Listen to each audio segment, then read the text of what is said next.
우리 오늘 요한일서 우리 4장 7절에서 11절 말씀으로 하나님의 사랑이란 주제로 말씀의 은혜를 나누려고 합니다. 우리 좌우로 한번 인사하실까요? 사랑합니다. 축복합니다. 우리 인사하겠습니다. 아직 다 안 들어갔습니까? 네. 파스텔 톤 아이디어 좋네요. 네. 오늘 우리는 이 성경의 수많은 주제 가운데서 가장 좀 본질적이고 또 우리를 가장 깊이 울리는 단어인 이 사랑에 대해서 나누려고 합니다. 우리는 지금 갈등과 또한 반목 그리고 각박한 이기주의가 팽배한 그런 시대를 살아가고 있습니다.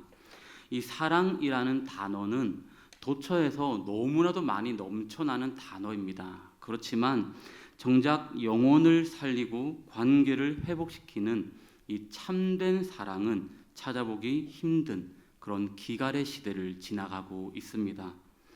세상의 사랑은 흔히 조건적입니다. 내가 줄 것이 있을 때 다가오기도 하고 또 내가 이익이 될 때에 머무는 것이 세상 사랑의 원리입니다.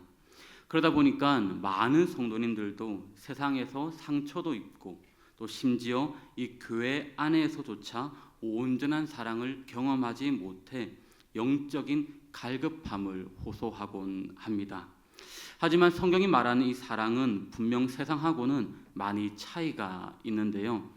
사도 요한은 이 요한 1서 본문을 통해서 오늘 우리에게 사랑의 본질적인 부분을 말씀해 주는데, 사랑의 당위성을 넘어서 그 사랑이 어디에서부터 시작이 되었는지, 그리고 또한 어떻게 우리에게 왔는지, 그리고 이제 우리는 그 사랑을 어떻게 삶 속에서 살아가야 할 건지, 이렇게 오늘 본문에서 이 세 가지로 이렇게 장엄하게 선포하고 있습니다. 오늘 우리는 이 밤에 이 세 가지 말씀을 나누고 함께 기도의 자리로 가려고 하는데요. 오늘 이 시간 이 요한 1서에 흐르는 하나님의 뜨거운 사랑이 여러분의 영혼에 전달이 되어서 얼어붙었던 마음이 녹아내리고 또 다시금 사랑의 사명을 붙드는 그런 귀한 은혜의 시간이 되기를 소망합니다. 첫 번째, 이 사랑이 어디에서 시작되었는가 하는 겁니다.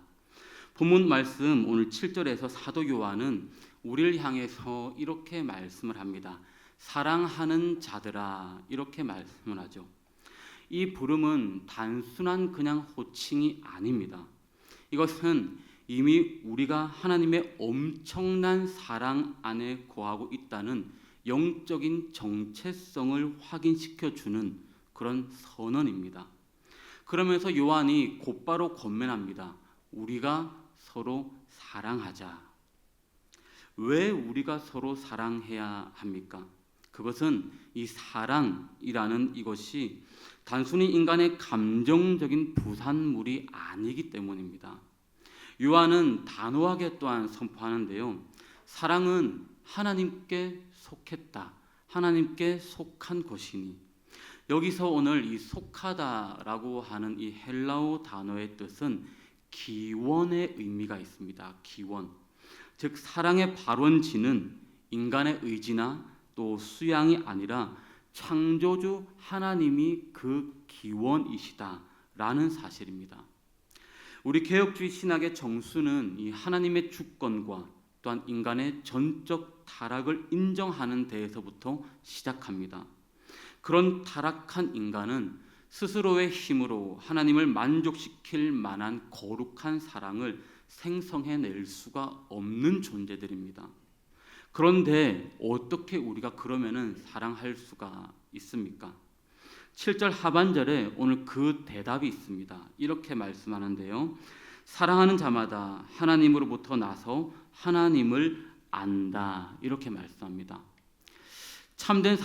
그래서 참된 사랑은 오직 거듭난 자만이 행할 수 있는 특권입니다. 하나님의 생명이 우리 안에 새롭게 거듭나서 들어올 때 우리는 비로소 하나님의 이 사랑의 성품에 참여하게 되는 것이죠. 본문 8절은 이 진리의 정점을 찍고 있는데요. 이렇게 말씀합니다. 하나님은 사랑이심이라. 무슨 의미입니까? 이 사랑은 하나님의 부수적인 어떤 속성이 아니라 하나님의 존재 자체가 사랑이라고 말씀하는 겁니다. 그러므로 하나님을 우리가 안다, 하나님을 안다는 것, 즉 그분의 인격적인 관계를 맺고 있다는 가장 확실한 증거는 내 안에 그분의 성품인 사랑이 과연 흐르고 있는가 하는 점입니다. 우리가 형제를 사랑하지 못할 때 우리는 흔히 성격이 안 맞아서, 또한 상대방이 잘 못해서라고 말할 때가 종종 있습니다. 그러나 오늘 본문은 더 깊은 영적 진실을 말합니다. 사랑하지 않는 것은 단순히 성격의 문제가 아니라 하나님을 아는 지식과 그분과의 사귐에 있어서 벌써 문제가 생겼음을 반증하는 것입니다. 그래서 우리가 이 다시금 사랑의 사람으로 거듭나기 위해서는 내 의지를 단순히 다스리는 것을 넘어서 사랑의 원천이신, 기원이신 하나님 앞에 엎드려 그분의 생명을 다시금 공급받아야 하는 것입니다. 오늘 이 저녁 여러분들의 영혼이 사랑의 근원이신 하나님 앞에 깊이 뿌리 내려져서 하나님의 그 생명을 다시금 재공급받는 그런 귀한 역사의 현장이 되기를 소망합니다. 그렇다면은 두 번째로 그 사랑, 이 사랑이 우리에게 어떻게 임하였는가라는 겁니다. 우리에게 어떻게 임했는가? 하나님의 사랑은 이 하늘 보좌에 앉아서 관념적으로 선포하시는 말로만 하는 그런 사랑이 아닙니다. 그 사랑은 인류의 가장 비참한 현장으로 직접 뚫고 오신 사건이었습니다. 9절에서 오늘 이렇게 말씀을 합니다. 하나님의 사랑이 우리에게 이렇게 나타난 바 되었으니, 할렐루야. 사도 요한은 이 사랑의 나타남을 강조하는데요, 보이지 않는 하나님의 무한한 사랑이 보이는 역사적 실체로 우리에게 증명된 사건, 나타남, 그것은 바로 예수 그리스도의 성육신입니다. 하나님은 우리를 살리기 위해서 하나님 아버지의 그 당신의 전부인 독생자를 이 죄악된 세상에 보내셨습니다. 엄청난 고통을 감내하시면서 성부 하나님은 아들을 내어주신 것이죠. 특히 오늘 본문 10절은 우리가 평생 가슴에 새겨야 할 귀한 말씀을 오늘 하고 있는데요, 우리 10절 말씀을 다 함께 읽도록 하겠습니다. 함께 읽습니다. 사랑은 여기 있으니 우리가 하나님을 사랑한 것이 아니요 하나님이 우리를 사랑하사 우리 죄를 속하기 위하여 화목제물로 그 아들을 보내셨음이라. 아멘. 사랑의 선제권은 전적으로 하나님께 있습니다. 우리가 경건해서, 우리가 먼저 손을 하나님께 내밀어서 우리가 사랑받을 만한 어떤 자격이 있어서 하나님이 움직이신 것이 아닙니다. 우리는 여전히 죄인 되었고 하나님과 원수되었던 자들입니다. 그러나 하나님은 우리가 먼저 사랑하기도 전에 하나님의 주권적인 은혜로 우리를 먼저 사랑하셨습니다.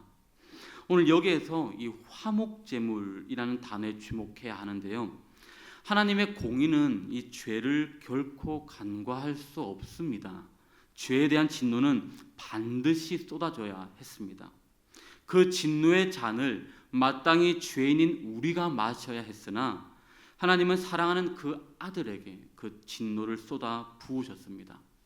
그래서 십자가는 하나님의 타오르는 공의와 끌어올리는 사랑이 만나는 그런 유일한 장소인 것이죠. 예수 그리스도는 우리를 대신해서 이 저주를 받으셨고 그 피로 하나님과 우리 사이에 막힌 담을 다 허무셨습니다. 이것이 성경이 말하는 진정한 사랑입니다. 자신의 생명을 내어주어서 타자의 생명을 살리신 것, 이것이 사랑의 본질입니다.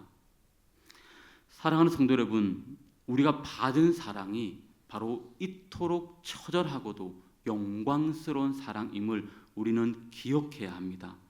십자가를 바라볼 때마다 단순한 바라봄이 아니라 하나님이 나를 이토록 귀하게 여기셨는구나 라는 영적 자존감이 회복되어야 회복되기를 소망합니다. 그럼 이제 이런 사랑을 받은 우리들, 세 번째로 우리는 그 사랑을 가지고 여러분들의 삶 가운데에 어떻게 살아가 할 것인가? 세 번째입니다. 이제 사도 요한은 이 웅장한 신학적 선포를 우리의 일상적인 삶으로 연결을 하는데요. 11절에 오늘 이렇게 말씀합니다. 함께 읽을까요? 사랑하는 자들아, 하나님이 이같이 우리를 사랑하셨은즉 우리도 서로 사랑하는 것이 마땅하도다. 마땅하도다. 이렇게 말씀합니다. 오늘 여기서 이같이라는 이 짧은 단어에는요, 9절과 10절에 나타난 이 십자가의 모든 희생과 눈물이 다 함축되어져 있습니다. 그리고 이어지는 마땅하도다. 이 마땅하도다라는 표현은 헬라어로 빚을 졌다라는 의미를 담고 있습니다. 즉 성도의 사랑은 하면은 좋고 또 안 해도 그만인 선택 상황이 아니라 엄청난 사랑의 빚을 진 사람으로서 당연히 지불해야 할 거룩한 의무라고 오늘 저와 여러분들에게 말씀하고 있는 것입니다. 우리는 흔히 내게 사랑할 힘이 없습니다 라고 그렇게 고백합니다. 맞습니다. 저와 여러분들 안에는 선한 것이 없습니다. 그러나 오늘 11절은 우리가 사랑해야 할 근거를 우리 자신의 어떤 힘이나 역량에 두지 않습니다. 어디에 두냐면은 하나님이 우리를 사랑하신 그 사건에 두고 있는데요. 십자가의 사랑을 깊이 묵상하고 그 은혜의 압도적인 무게를 경험한 사람, 바로 저와 여러분들, 그 사람은 그 사랑의 낙차가 너무나 크기에 곁에 있는 지체를 향해 사랑을 흘러보낼 수밖에 없다는 겁니다. 사랑하는 성도 여러분, 오늘 여러분의 삶의 현장은 어떠합니까?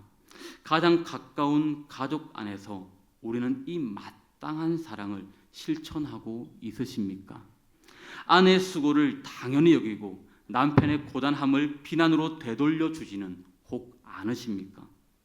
자녀들을 내 소유인 양, 내 감정을 토로하는 그런 자리와 모양으로 만들지는 않으십니까? 또한 우리 공동체 안에서는 우리는 어떠합니까? 나와 신앙의 색깔이 달라서 마음의 문을 닫고 있지는 않으십니까? 사도 요한은 오늘 이 본문 말씀을 통하여서 저와 여러분들에게 강한 도전을 주십니다. 하나님이 독생자를 화목제물로 내어주시기까지 우리를 용서하셨는데 우리가 용서하지 못할 사람이 누구이며 또한 사랑하지 못할 이유가 무엇이냐고 바로 묻고 있는 것이죠. 실천적 사랑은 거창한 것이 아닙니다.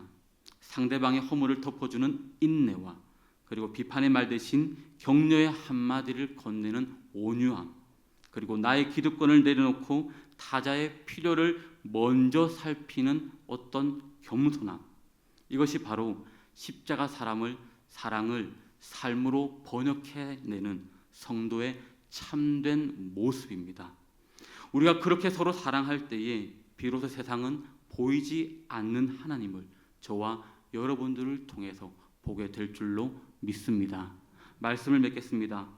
오늘 우리는 이 요한 1서 4장 말씀을 통해서 사랑의 기원과 또한 확증 그리고 이 삶의 실천에 대해서 나누었습니다.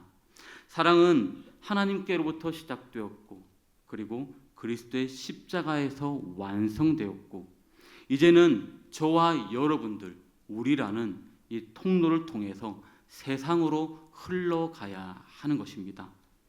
우리는 하나님의 사랑을 덧입은 구원받은 자들입니다. 우리가 서로 사랑함을 통해 비로소 우리가 하나님께로부터 나왔다는 사실이 입증될 것입니다. 구원받았다고 확신하면서도 형제를 미워하고 비난한다면 그것은 스스로의 신앙이 거짓임을 증명하는 것과도 똑같습니다. 오늘 이 말씀을 전하고 있는 저에게서부터 그리고 이 말씀을 나누는 여러분들 한 분 한 분의 일상의 삶을 사랑의 성소로 만들기 위해서 다 함께 노력을 합시다. 그래서 여러분이 머무는 직장에서 또한 여러분이 만나는 이웃들에게 그리스도의 향기를 전하기를 소망합니다. 나를 힘들게 하는 그 사람을 생각할 때마다 먼저 나를 위해 화목제물 되신 예수 그리스도를 떠올리고 저를 위해 아들까지 내어 놓으셨는데 저는 저 사람을 품지 못하겠습니다. 주님의 사랑을 제 마음에 부어 주십시오. 그렇게 기도합시다. 사랑하는 우리 해운대 제일교회 식구 여러분, 사랑은 지식이 아니라 삶입니다. 사랑은 감정이 아니라 결단입니다. 오늘 이 밤 주님의 십자가의 사랑이 여러분들의 심령 깊은 곳에 다시 한번 활활 불타오르는 그런 복된 밤이 되기를 소망합니다.